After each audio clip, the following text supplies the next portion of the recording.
جیتنے میں کامیاب رہے. آپ کے خیال میں میجر فیکٹرز کیا رہے؟ میجر فیکٹرز تو بہت زیادہ ہیں، کیونکہ صدر بائیڈن کی جو کارکردگی ہے میرا خیال ہے کہ وہ کیملا ہیرس کو لے ڈوبی، بلکہ صدر بائیڈن اور کیملا ہیرس ہی کی اپنی کارکردگی ان کو لے ڈوبی. یہاں پر تقریباً یعنی پولنگ ڈے تو کل تھا، اس سے ایک دن پہلے جو مختلف سرویز آ رہے تھے تو اس میں بائیڈن کی اپروول ریٹنگ صرف 38.5% تھی، اور جو ڈس اپروول تھا وہ مور دین 56% تھا. اب ایک ایسا پریزیڈنٹ اور اس کے ساتھ وائس پریزیڈنٹ جو پریزیڈنشل کینڈیڈیٹ ہے، وہ کس طریقے سے میجورٹی حاصل کرے گا، میتھ کام نہیں کر رہی تھی. لیکن چونکہ اتنا زیادہ پیسہ لگایا گیا تھا، دیکھیے دونوں کیمپینز نے they raise $2.62 billion for the campaign. صرف کیملا ہیرس نے $1.5 ارب ریز کیے تھے اپنی کیمپین کے لیے. صرف پینسلوینیا جو انہوں نے ہاری ہے، وہاں پر صرف اشتہاری مہم میں انہوں نے $350 ملین جھونکے دونوں کیمپینز نے. کہنے کا میرا مقصد یہ ہے کہ یہ ایکسپیکٹڈ تھا کہ اکنامیکلی بھی امریکہ میں حالات ٹھیک نہیں ہے، مہنگائی گرچہ اب قابو میں کافی حد تک آ گئی ہے لیکن پھر بھی، اور اس کے ساتھ ساتھ جنگیں. صدر بائیڈن کی جو وار پالیسی ہے، چاہے وہ یوکرین کے حوالے سے ہو یا مڈل ایسٹ کے حوالے سے ہو، اس کے اوپر یہاں پر بہت زیادہ تقسیم و تفریق ہے. سب سے بڑی بات، جو ڈیموکریٹک ووٹر ہے اس کی، جو مسلمان ووٹر، میں اس اینگل سے بات کروں گا کہ مسلمان ووٹر جو کہ ڈیموکریٹک پارٹی کا حصہ ہے، وہ بہت گہری اس میں تقسیم تھی. یعنی آپ دیکھیے کہ میشیگن جو کہ ڈیموکریٹک سٹیٹ ہے، وہاں سے رشیدہ طالب جنہوں نے اپنا الیکشن جیت لی ہے، لیکن انہوں نے کیملا ہیرس کو انڈورس کرنے سے انکار کر دیا تھا کیونکہ وہ صدر بائیڈن کی پالیسی سے اختلاف رکھتی ہیں. اور رشیدہ طالب کون ہے؟ ان کا تعلق ڈیموکریٹک پارٹی سے، وہ دوبارہ الیکشن بھی ڈیموکریٹک ٹکٹ پر ہی جیتی ہیں. تو ڈیموکریٹک پارٹی میں ڈویژن، مسلم ووٹ سوئنگ کی ہے، مسلم ووٹ بہت زیادہ ہر جگہ پر، اور ساتھ پھر بلیک اور لیٹینو ووٹ بھی بہت زیادہ سوئنگ کر گیا. تو وار، اکانومی اور پھر امیگریشن پالیسی اور اس کے علاوہ ہوسٹ آف ادر ایشوز. لیکن آپ نے خٹک صاحب جیسا کہ کہا کہ خود بائیڈن اور کیملا کی اپنی پالیسی ان کو لے ڈوبی ہے، لیکن اگر ان کی پالیسی ایسی تھی تو پھر کس بنیاد پر سرویز ان کو زیادہ بہتر ریٹنگ ان کی قرار دے رہے تھے؟ دیکھیے ابھی یہ الیکشن امریکہ میں کیا پوری دنیا میں میرا خیال ہے یہ سائنس بھی اور کاروبار بھی ہے.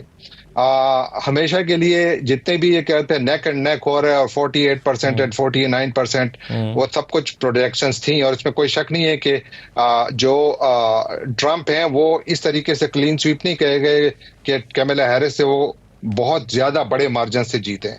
ہاں مارجن سے جیتے ہیں، لیکن شاکنگلی ہائی مارجن سے نہیں جیتے جو کہ ایکسپیکٹڈ تھا. تو لہذا وہ جو سرویز تھے وہ لارجلی ٹھیک تھے، اور جتنے بھی دیکھیے اس سے ایک دن پہلے جتنے بھی سرویز آ رہے تھے جو ان کے ایگریگیٹ آ رہا تھا تو وہ ٹرمپ کو سپورٹ کر رہا تھا. یعنی جو پروجیکشنز تھی وہ یہ تھی کہ 7 بیٹل گراؤنڈ اسٹیٹس یعنی Pennsylvania, Michigan, Wisconsin, North Carolina, Georgia, Nevada, نہیں 4 میں نہیں 5 میں فیوریٹ آ رہے تھے. صرف 2 اسٹیٹس ایسی تھی کہ جہاں پر کیملا ہیرس جو تھی وہ پازیٹیو جا رہی تھی کہ وہ شاید وہاں جیت جائیں، لیکن ان کا وہ جو مارجن تھا وہ صرف 0.4% اینڈ 0.5% تھا، which is nothing, it is within the margin of error.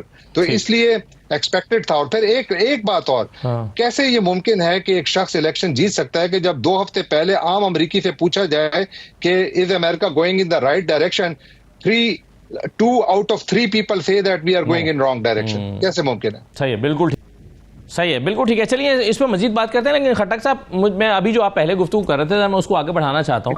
آپ نے کملا ہیرس اور بائیڈن کا ذکر کیا، ان کی پالیسیز کا ذکر کیا، تو یہ تاثر بھی ملتا ہے آپ کی گفتگو سے، اور کیا یہ صحیح میں نے تاثر لیا ہے کہ ٹرمپ اپنی اسٹرینتھ کی وجہ سے کم اور اپنے حریف کی کمزوری کی وجہ سے زیادہ جیتے ہیں؟ کیا یہ کہنا درست ہوگا؟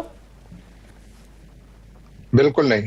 اچھا دیکھیے ہمیشہ کے لیے امریکی انتخابات اور پاکستانی انتخابات میں بہت بڑا فرق ہے. یہاں پر بھی نعرے بکتے ہیں، لیکن صرف نعرے نہیں بکتے، پروگرام بھی بکتا ہے، ویژن بھی بکتی ہے، اور اس پر اگر عمل نہ ہو تو پھر سزا بھی ملتی ہے.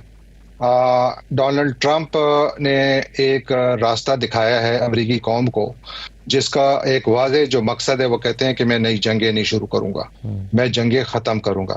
اور دوسری طرف کوئی راستہ نہیں ہے واضح. یعنی کیملا ہیرس جو ہیں وہ کہہ رہی ہیں میں یوکرین کو امداد بھی دوں گی, اسرائیل کو امداد بھی دوں گی, ہم 2 اسٹیٹ سولوشن میں جو ہے بلیو بھی رکھتے ہیں, لیکن بھی she is not giving any way forward کہ اس کا روڈ میپ کیا ہے. جبکہ ڈونلڈ ٹرمپ جو ہیں وہ یہ کہہ رہے ہیں کہ میں لبنان میں اور غزہ میں جنگیں ختم کروں گا, اور اسی طرح جو یوکرین ہے اس میں جنگ ختم کروں گا. میرا خیال ہے کہ آپ دیکھیں گے جو سب سے پہلا قدم شاید وہ اٹھائیں گے وہ یہ کریں کہ یوکرین کی امداد بند کریں گے.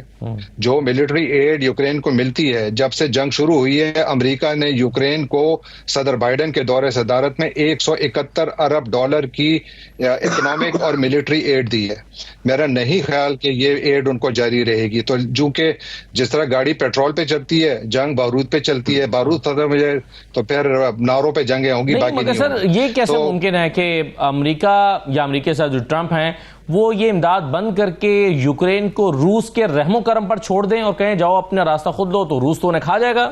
یہ کیسے کر سکتے ہیں وہ؟ میرا خیال یہ ہے کہ دیکھیے اسد اللہ صاحب, یہ جو مسائل ہوتے ہیں ان کا حل صرف جنگوں کے ذریعے نہیں نکالا جاتا, ڈپلومیسی کے ذریعے بھی نکالا جاتا ہے. اور وہ میرا خیال ہے یہی بتا رہے ہیں کہ میں ڈپلومیسی کو استعمال کروں گا.